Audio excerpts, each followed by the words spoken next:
ជំរាបសួរប្រិយមិត្តជាទី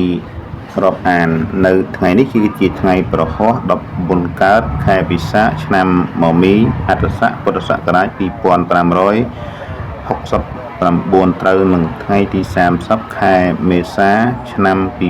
2026ថ្ងៃនេះគឺជាថ្ងៃកោណាហ្នឹងហើយលោកយាយលោកតានៅខាងភ្នំពេញបានធ្វើពិធីហែគេហៅថាបុណ្យពិសាខបូជាបងប្អូនណាប៉ុន្តែយើងទាំងអស់គ្នាអ្នកកាន់ពុទ្ធសាសនាគឺធ្វើនៅ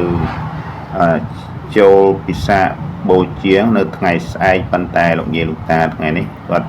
ធ្វើជាពិធីដល់ហែអញ្ចឹងទៅបងប្អូនណាបាទហ្នឹងហើយដើម្បីឲ្យសាធុសប្បុរសជនឃើញហើយជ្រាបថាពិធីបុណ្យវិសាខបូជានឹងប្រារព្ធទៅនៅថ្ងៃស្អែកគឺជាថ្ងៃ15កើតថ្ងៃពេញបរមីបងប្អូនណាបាទអ្នកកាន់ពុទ្ធសាសនាតែងតែធ្វើជារៀងរាល់ឆ្នាំអីចឹងទៅបងប្អូនណាបាទហ្នឹងហើយអញ្ចឹងសូមបងប្អូនទស្សនានៅវីដេអូនេះបាទ